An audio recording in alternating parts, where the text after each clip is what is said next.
Gary's out. Good evening, Littleton. We are starting our select board meeting on November 21st, 2022. We are beginning tonight with an executive session, and we are planning to return to open session at 6:30. Mr. Clerk, if you would please read the motion. Move that the select board vote to enter into executive session pursuant to Mass General Law, Chapter 30A, Section 21A6, to consider the purchase, exchange, lease, or value of real property, if the chair so declares, that an open meeting may have a detrimental effect on the negotiating position of the public body, 36 King Street, and Mass General Law, Chapter 30A, Section 21A2, to conduct strategy and preparation for negotiations with non-union personnel, or to conduct collective bargaining sessions or contract negotiations with non-union personnel, fire union. The select board will adjourn to executive session and will reconvene into open session after the executive session. Second. So I do so declare. The motion has been seconded. All those in favor, please say aye. Aye. Aye. The motion carries 3-0. Thank you very much. We will return in 30 minutes.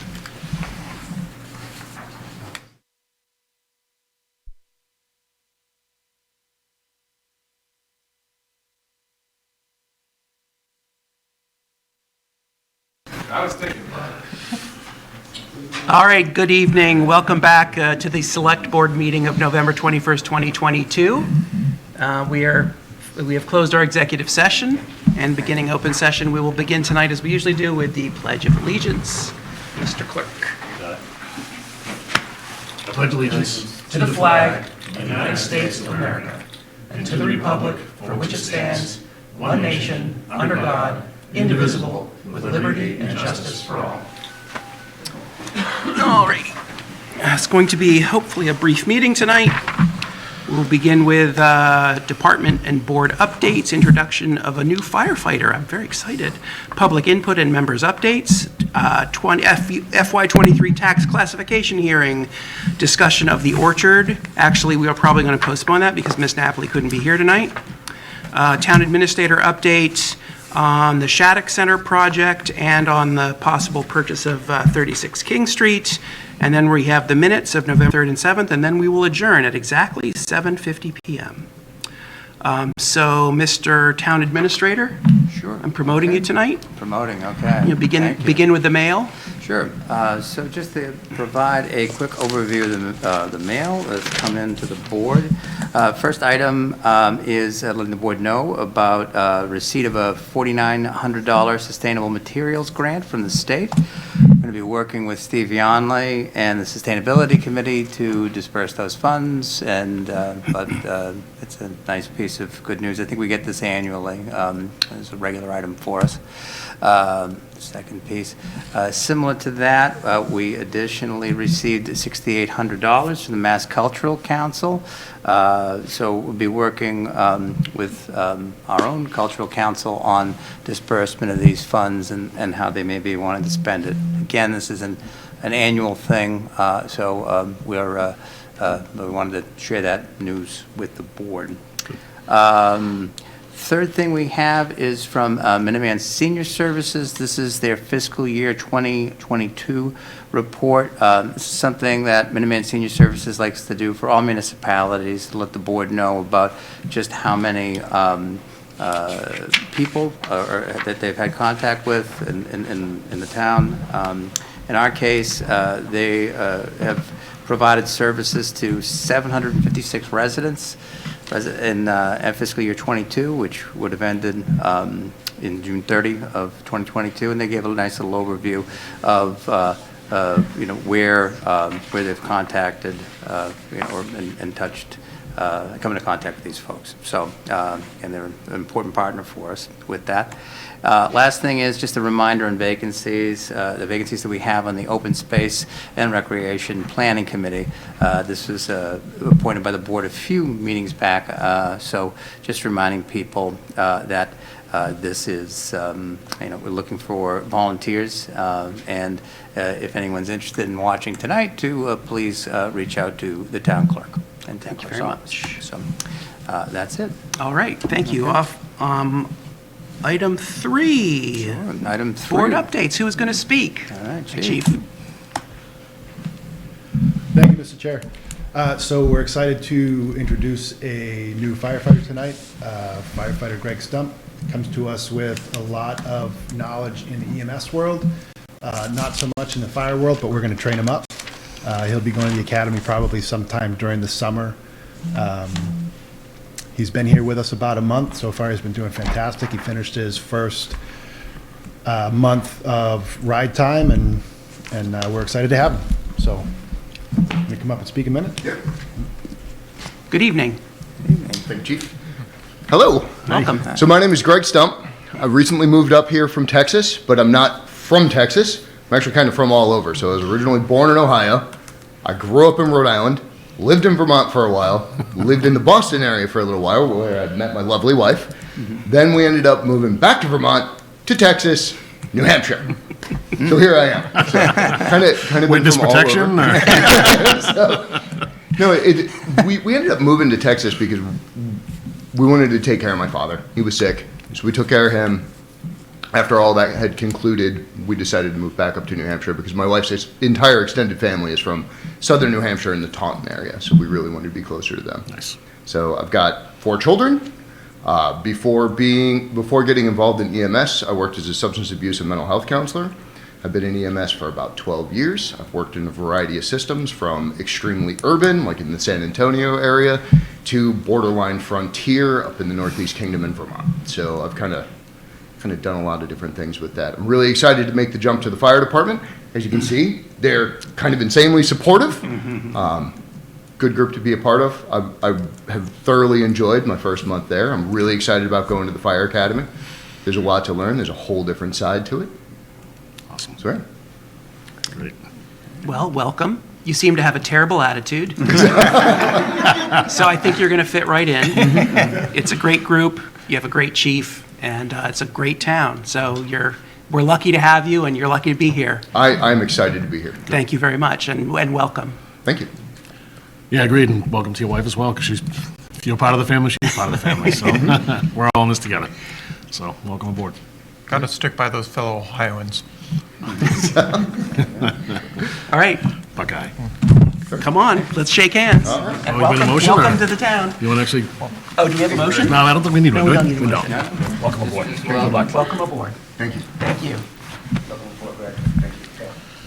Thanks, everyone, for coming out. Thanks, guys. All right. No, I'm sorry I couldn't take an ambulance ride with him. Public input. Is there anyone here for public input tonight? If not, we'll move on to members' updates. Mr. Rombacher? So, a couple of things. At the board meeting, there was the push for a special town meeting from the gun bylaw, so we need to be considering that. I wanted to put out a call for volunteers to help create a town newsletter. I know there's several people in town that have talked about doing a newspaper or whatever, so I'd like to see who actually wants to do something, and we'll figure out how to get them information from the various departments to put together a nice format thing.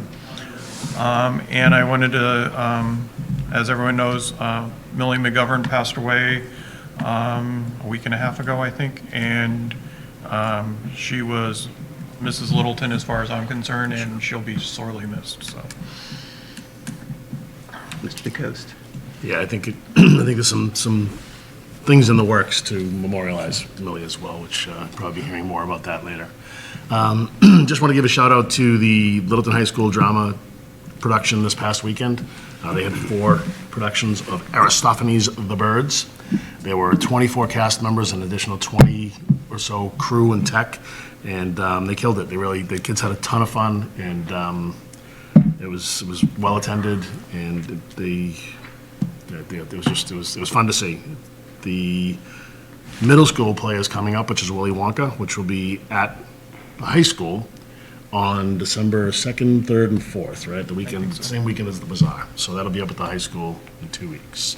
So just keep an eye out. Support the kids and their drama productions. I also wanted to mention Millie. I served on the Housing Authority with her for about 3 years, and I'm sorry I didn't get to know her longer. She was a one-of-a-kind person and clearly cared about the town a lot and gave a lot of her time just doing things for people around and serving, and it's a real shame. So I'm going to miss her. She was feisty, too. Absolutely. The other thing I want to talk about is Elder and Human Services very briefly. Just looking at this list of services that they offer, I'm continually blown away by how much they do. And, you know, you mentioned the 700 citizens that they served. Some of the categories are in-home care and management, caregiver support, counseling, protective services, referral to other services in the state, health benefits assistant, Meals on Wheels, senior dining, clinical screening, long-term care, money management assistance, transportations. It's they do an amazing job. It's not just for seniors, it's for everyone in town. And I just want to give a shout out to that program. They're Like- astonishing. If I can just piggyback on that, Yeah. it's not just for seniors, and unfortunately, I was a beneficiary when my wife was sick. We're and needed- seniors. Yeah, no, When my wife was sick, Yeah. and we needed a wheelchair. I was able to borrow a wheelchair Yeah. from Elder and Human Services, so that's the Yeah. human services part, you know, so it is for everybody. first rate. Absolutely. Okay, thank you. Tax classification hearing. Let's begin. So the real fun begins.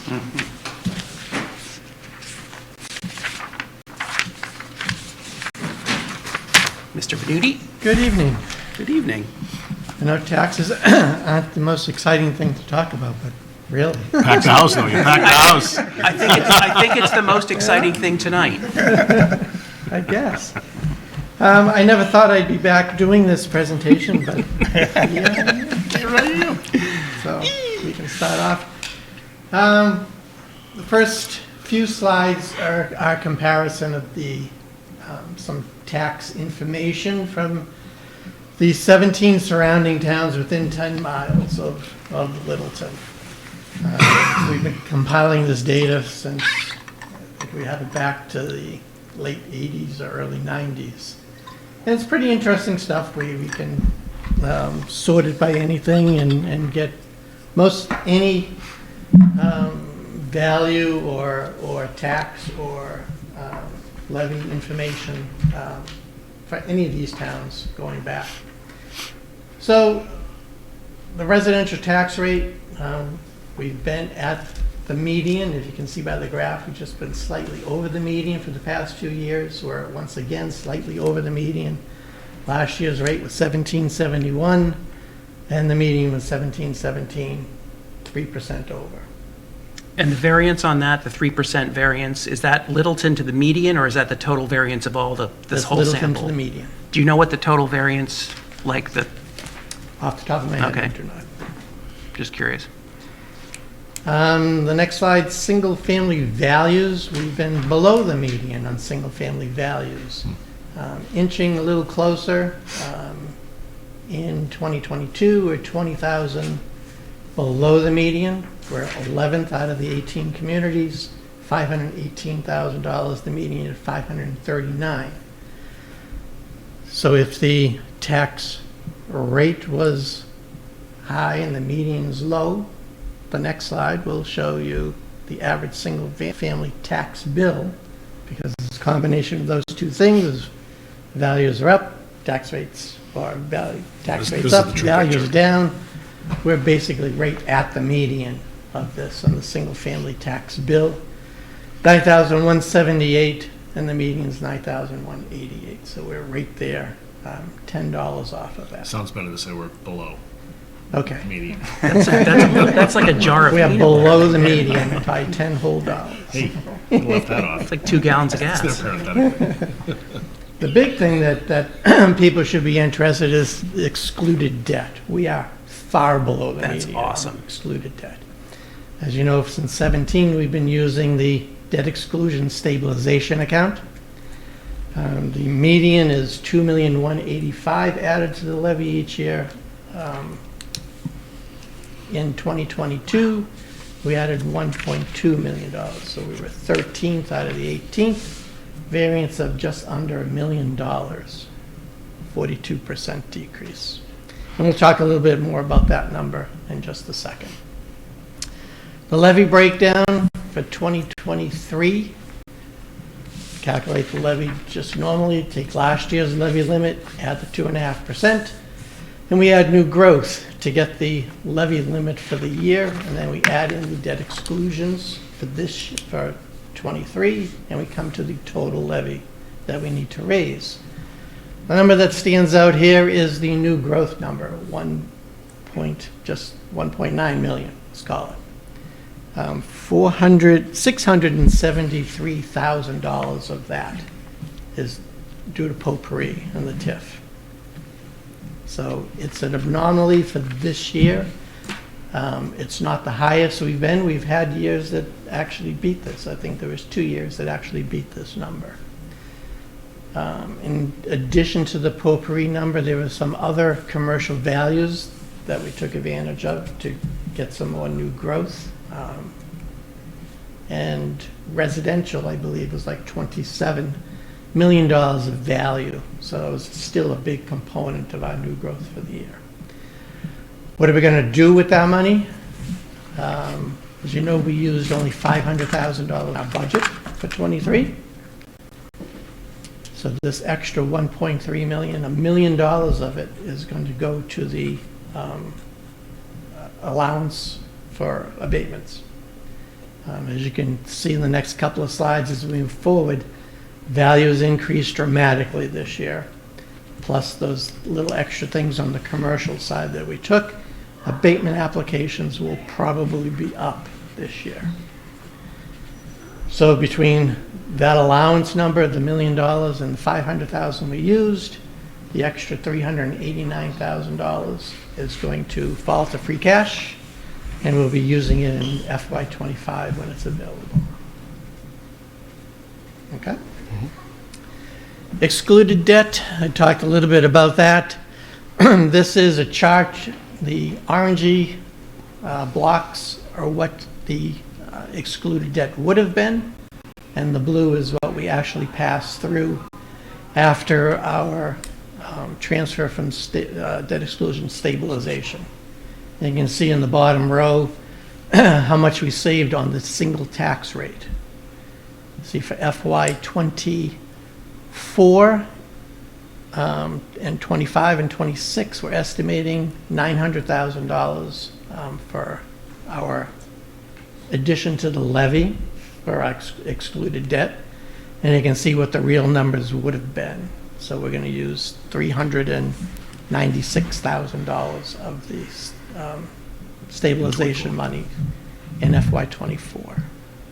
It's kind of been our strategy since IBM shifted to kind of take some of the tax burden off of the residents. Good strategy. And one of the things that I missed on one of the other slides, the total since 17, that's right at the bottom of this slide, it's almost $1.9 million that we've taken from outside the levy and paid for inside the levy on our projects. Which softens the blow to the residents. Softens the blow by those numbers you saw at the bottom of the chart there, the 17 cents, 19 cents, 18 cents. It adds up, it's real money, and it's savings to the taxpayer. So we thank them for voting those excluded items, and we've taken advantage of some extra cash that we've had in the town and used it to pay down those debts. So it's decreasing the tax burden. I mean, is that the primary reason why our excluded debt is so low compared to the other towns? Yes. Okay. Yes. Property values, so FY23.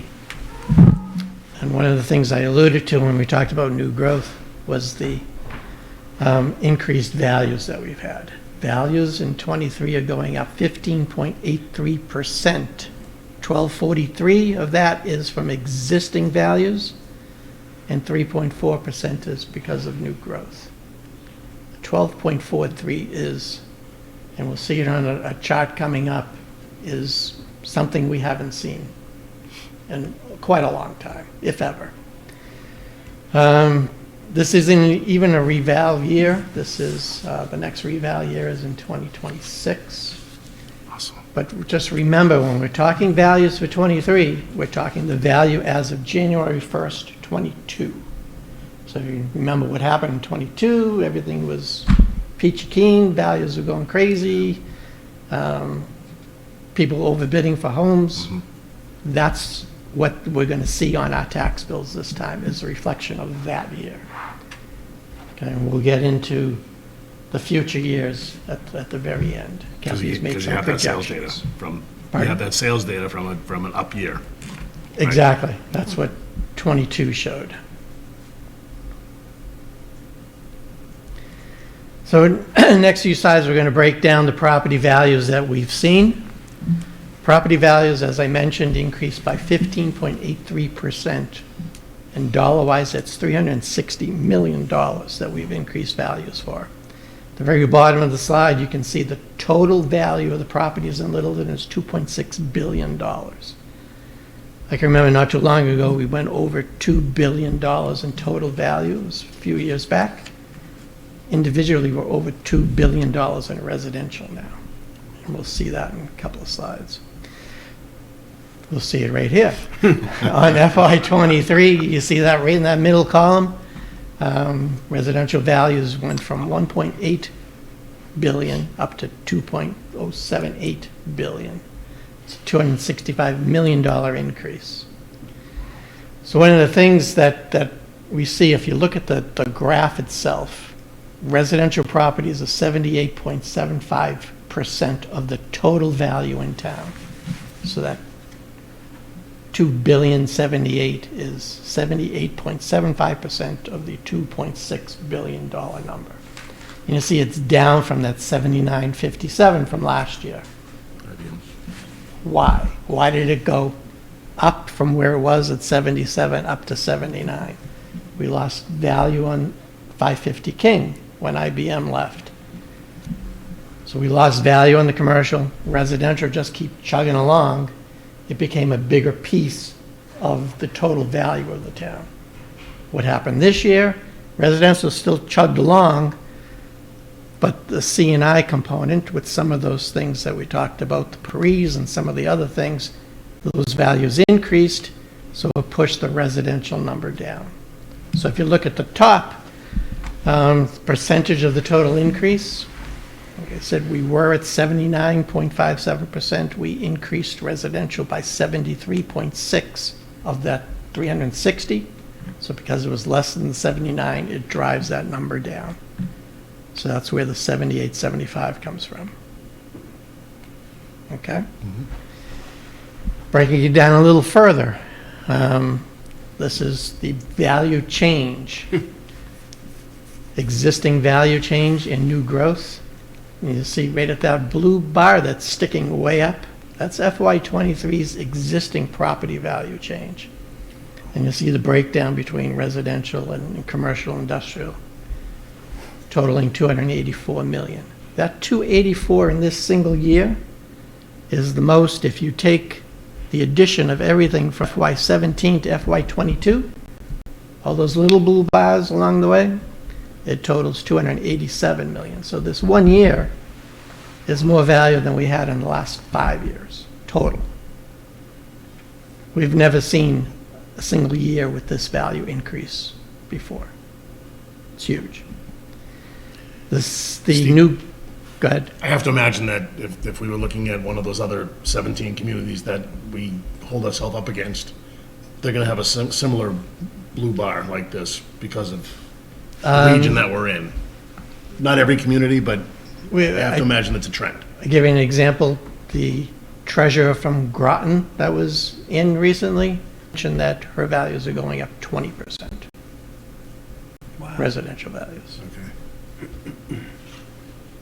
That's more. So it's all over the place. It was a very strong year for property values. Yeah, okay. And it's reflected, and we'll see in a couple of slides, it's reflected in the value of your houses. And we'll see that on the averages. For the new growth side, FY23, it's 76.4 million in new growth. And like I said, it's one of the higher years we had, but it's not the highest. And you can see the 2 years, 17 and 19, beat it, and that's where the point was coming on. Is Monarch, the Amazon Monarch Drive in the last year? So there's a little bit of Amazon in this year's new. A little bit. Taylor Street. Yes. So when Amazon first went up, we didn't have any new growth because it took over 2 buildings that were already there. And so we lost some of that because 2 buildings worth, I think they were like 8 and 10 million roughly, came down. So usually when the building goes up, you don't take that as new growth until you start exceeding what the original value Okay, was. okay. Thanks. Okay. Talked about the value increases. The average single-family home is going up by 14.63% this year, $75,000, from $518 last year up to $594 this year. And you can see I highlighted a couple of points on the chart. The low point was FY13 at $366,000. In the period between 2019 and 23, single-family home increased by $158,000, or 36%. It's quite a bit in those years. Commercial values increased by 10.24%. One of the things that we did differently this year, as you can see by the chart, we used to just take, look at $500,000, the average commercial property in town. Well, the town has changed since back then. There's more warehouses, there's more retail, there's more commercial property, period.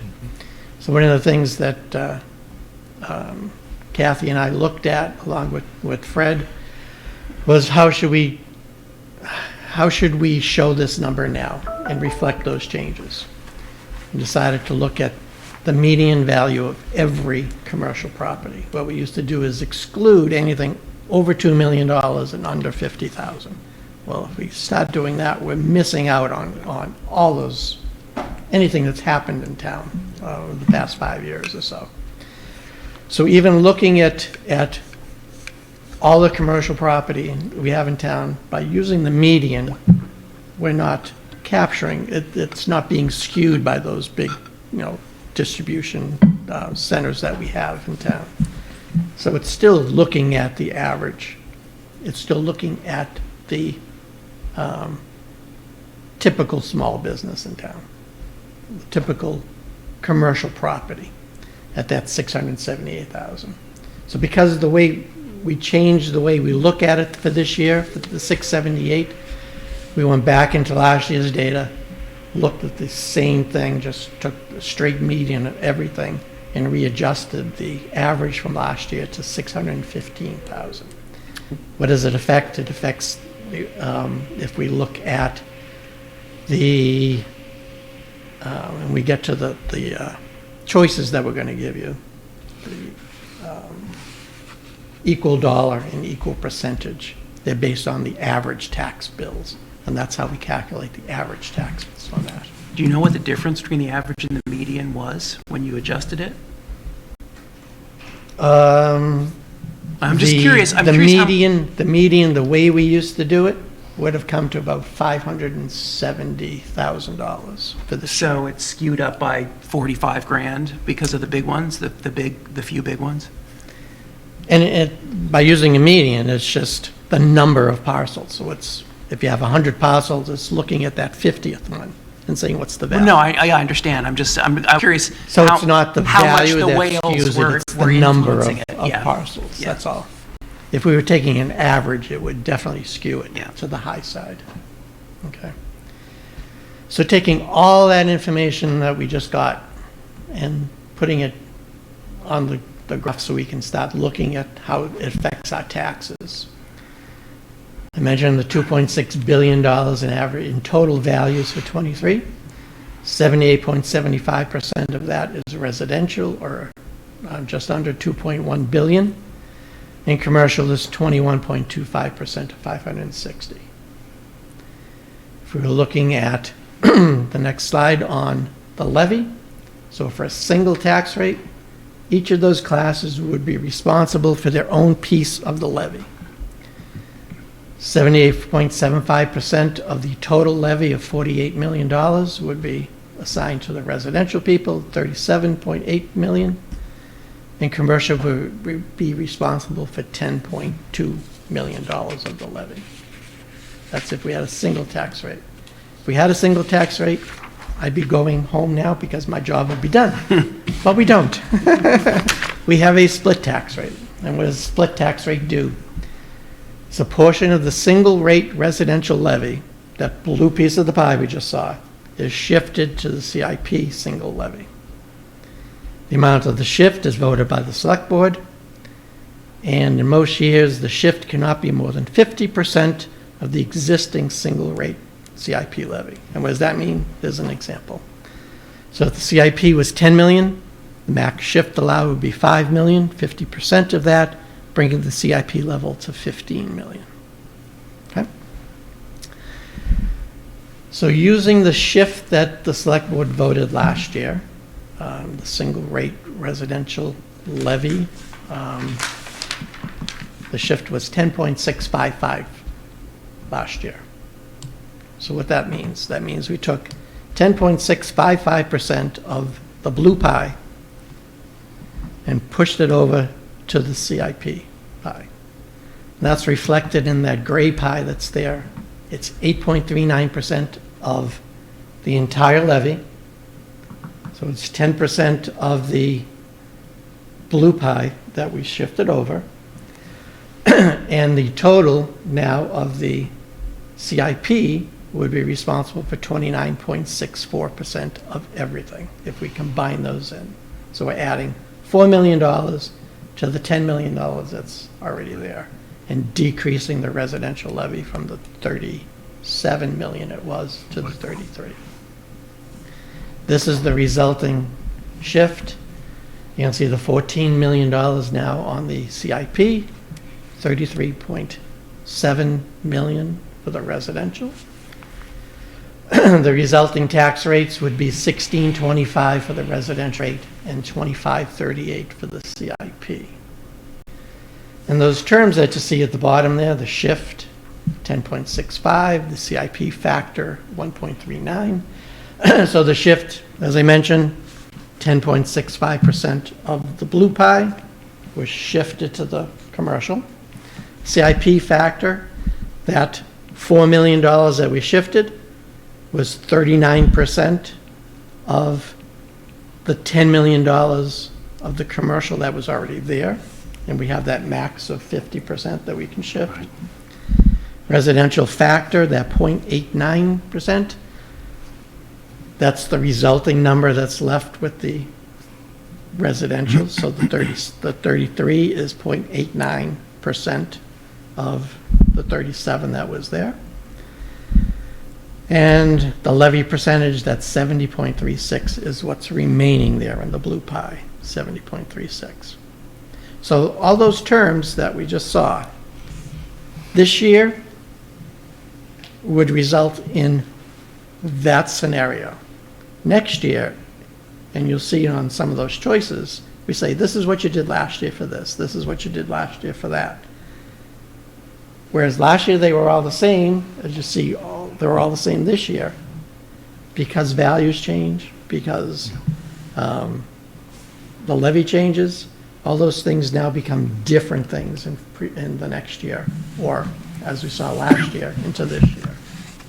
That's why we can show you, this is what you voted for this last year. This is what the resulting number was for this last year. Okay? Mm-hmm. Historically, you can see these numbers are all over the place.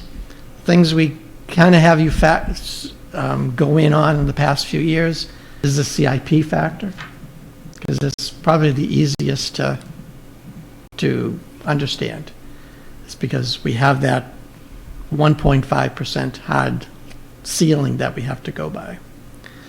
The average over this 10-year period is 1.41 that we've taken. It was right at that number last year, and it was a little less than that in 21.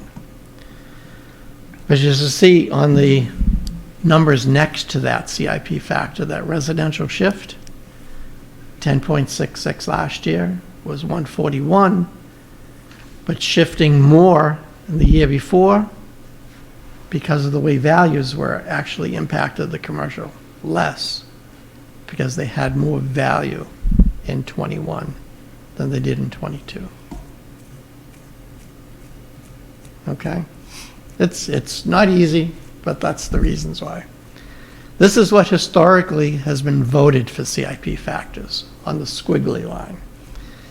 The trend line shows the average at 1.41% all the way through.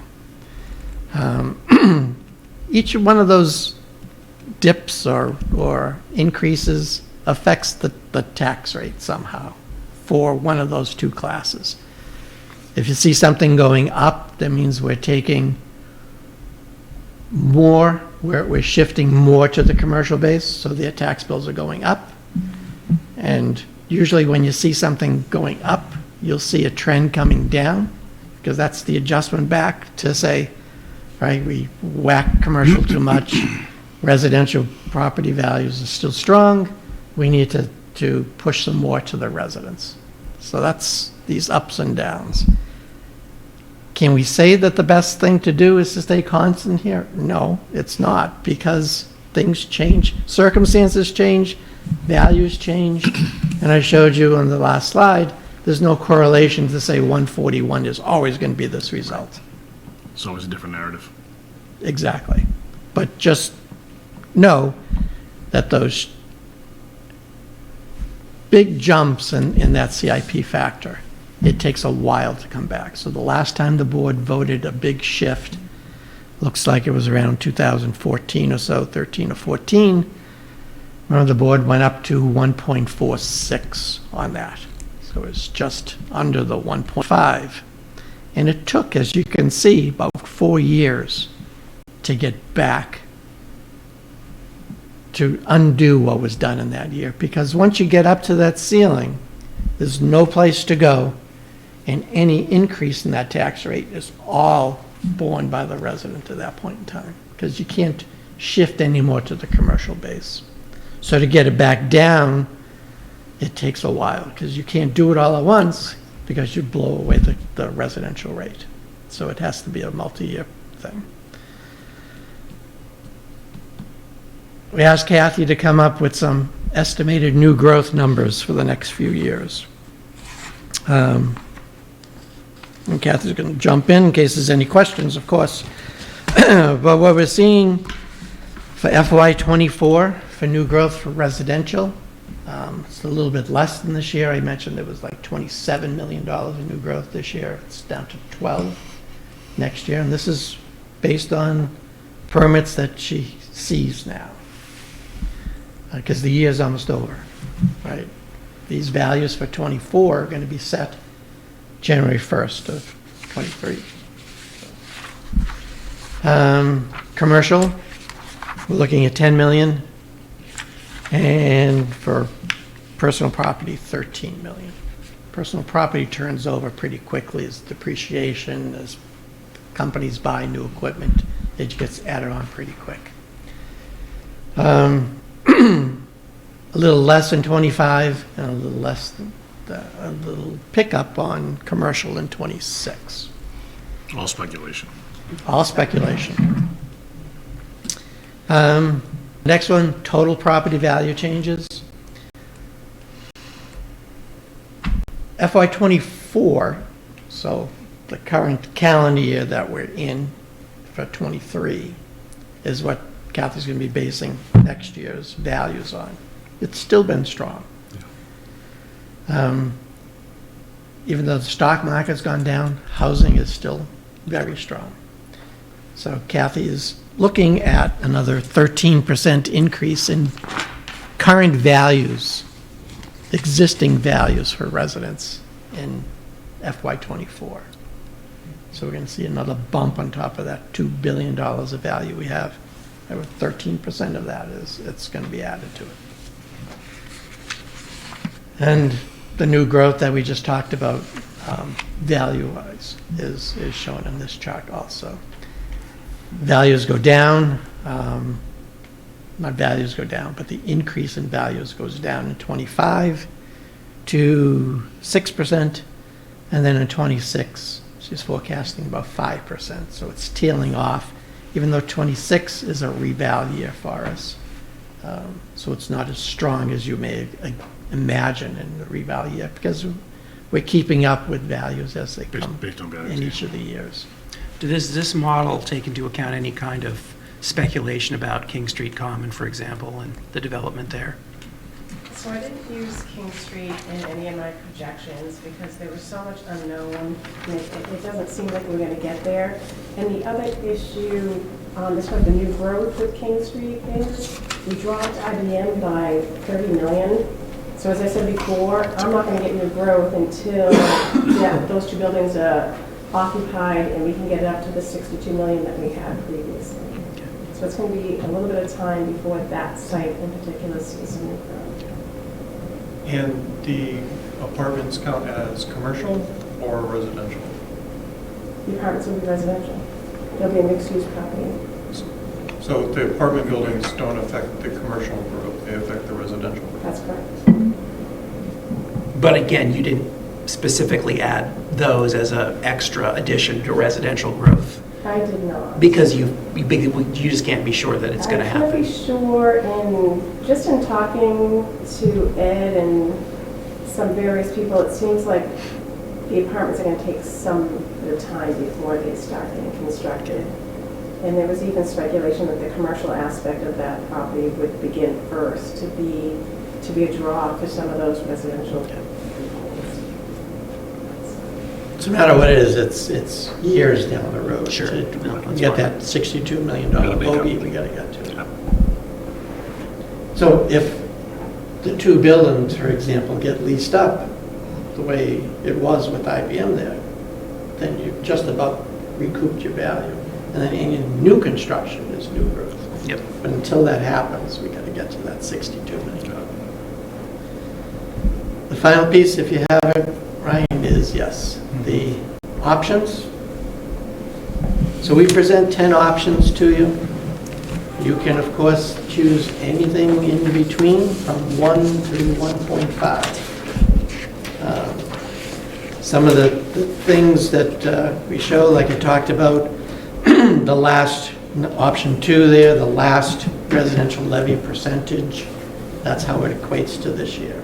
Okay, so that number that was picked last year equates to something different this year. Last residential shift, that 10.655, that's option 3. Commercial factor, the 1.41, that's option 4. Okay, we show an equal dollar number, that's number 6. So you can see the tax bill changes from $374 to $377 residential, commercial. And then number 9 shows equal percentage. Both tax bills go up by 3.5% roughly. And then any options in between. So this is what you'll be voting on next week. If the board would like to come in at any point in time, I know, Mark, this is new, and if you could send the word to Gary also, it's new to him. Please come in, sit down with the 3 of us, and we will gladly talk this over.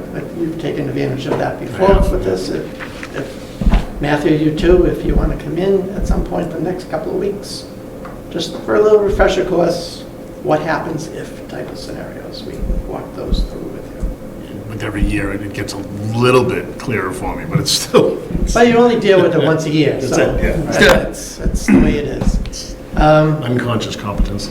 And if there's any other options that any particular member has that they want to see presented, just let us know and we can put up another sheet for you and include that. Yeah, they need this infinite number of. Like I said, there's anything from 1 to 1.5, and you can go out as many decimal places as you like. So it's infinite, yes. So option 3 here is effectively what keeping it the same as last year. That is That's the the- shift that you voted last year, the 10.655. So the same dollar amount shift, but the percentage wouldn't be the same. Correct. Got it. Okay. Same percentage shift is coming out of the blue pie and moving. The dollar is different, yes. Oh, the dollar, okay. So there's a different impact Absolutely. to the Got it, taxpayer. okay, that's right, Yes. okay. Significantly, I had it backwards, yeah, Significantly. got it, because of the values. yeah. So in any case, I think no matter what you choose, the tax rate is going down. As you can see, it's, we're at 1771. And we're showing residential rates in the 16s. And the bills are going up because the valuation The increased. bill goes up because the Yeah. value goes up, absolutely. Commercial is a different story. There are some options here that we show a reduction in the commercial tax bill, the average tax bill. Simply because now we recognize some values. And even though residential was high, there was more commercial values here.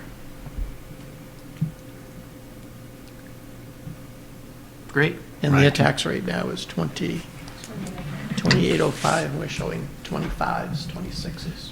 Ryan, can you scroll to the bottom of that sheet just to see the, what the equal impact is to, 1245. So word of caution on the equal percentage. just looking at it, just trying to see how the numbers The play. equal percentage is very tempting, but if you look at that CIP factor, that 1.44, We're close. kind of nudging up. Yep. So you just have to be careful with that. Yep. Not to say that you can't choose it, but it's there. It's just, I appreciate this being printed out and left here for us, but when it gets copied. I know. Yeah, there's There'll be black bars, that's why I just- Yes, yes. If you look in the packet, you can see it. Yeah, I got it. No, Chuck's right. Yeah. Any other questions, Mark? No, I think I'm good right now. I strongly recommend going and sitting down with these guys, because it Absolutely. definitely Just- clarifies it, and take notes on your sheet, I'll be by tomorrow afternoon. because you'll forget it, you'll forget it by the time we have our next meeting, so take good notes. Thank you, that was a very It really clear- was, it's just, a it's, very clear presentation of all the numbers that are going into this. So appreciate that. Thank you. Yeah. thank you all. It's an Thanks for awful lot- coming. A lot of time and effort. All righty. Just give me a minute to Yep. get back up here. Are we, So, thank any you, other everyone. comments or questions on that item, or should we move on? No, I think we can move on. We're ready? Yeah. And just a reminder to everybody, with that we'll be bringing that back for an official vote at our meeting on December 5th. So, again, you get your work to do. Great. Okay, we'll get to So we are going to, I assume, skip the, I think Ryan had something else. Yeah, I can give a quick update. oh, for the on, Nagog Orchard, okay. On Nagog. So, just to excuse me as I continue Yep. to bring those forward. So, Cindy would otherwise be giving the update on this, but it's my understanding that Cindy had conducted a meeting with the Nagog Working Group, who was looking at the different options that we had for our leases, and they were supportive of moving forward with basically having the town's attorney and our prospective tenant attorney meet and try to work up a deal here. The deal that we're looking at is potentially a 20-year lease on the orchard with another 10-year renewal off of that, and then potentially separate leases for the house, and separately a third piece for potentially the production facility, which the tenant was looking at. So it is my understanding that those conversations are ongoing, and trying to work through some of the details and having it meet Massachusetts procurement law rules as well, so that we're compliant with what we put out for the RFP, which was, again, that was primarily for the orchard, and it didn't speak specifically to some of the facilities we'd be looking here to also have addressed. So might we have to issue another RFP if we decide, if we can't get those leases to In happen? speaking to the attorney, Matthew, it looks as if we probably, at this point, we don't. Okay, So I think what we have in place is something that we can work around. the attorneys are still speaking, and sometimes they can find some issues as they go along, but really, the charge that has been given to them by the working group is really to go ahead and try to work through as many of these details and then come back to the board should there be anything that's problematic, and of course, any other agreement that we formally endorse would, of course, come back to you as well. Great. So it's good progress. I would also note that the tenant had sent out last week an architect, their own architect, to take a look at some of the buildings and seeing what the possibilities are. So it's very serious. We're trying to, move this all along as expeditiously as we can. It's taken a while, but we're optimistic about where these conversations are going. Great. Thank you. So that's the update on that one. All right. Update on Shattuck Center. Sure. So this is just a quick update. We had two construction managers that we were considering for the project. One was Castanga, I believe it is, who worked with the town on our fire department. Right. And the other was Commodore, who worked on the library. So ultimately, the PMBC went with Commodore on this, who is the entity that worked on the library. Mark, I believe you were part of those conversations. I don't want to put you on the spot, but... I wasn't part of the review. Oh, part of the review. Okay, that's all right. That's fine. So I was getting bad information on that. But so that process is coming along. We are familiar with working with Commodore previously. We've had a good experience with them. Not to say we didn't have a good experience with Castanga, but it's moving along, and we're feeling good about where we're at that point, and just wanted to keep the board abreast of where that is. Great. So I know there was a meeting we meet like every other Thursday, and there was a meeting with the Commodore was at last week, and they were going to get together with the architect, I believe this week, and start some of the value engineering to see, the architect had ideas on how they could potentially save money, and they wanted to run it by Commodore to see if they, what strings really to pull on. Great. To make things more.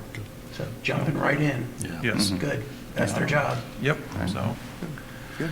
Yeah, thanks. Super. Thank you. Okay. Thank you. All right. Do you have anything to speak to on this? So this is a consideration of the potential purchase of the Indian Hill Music School.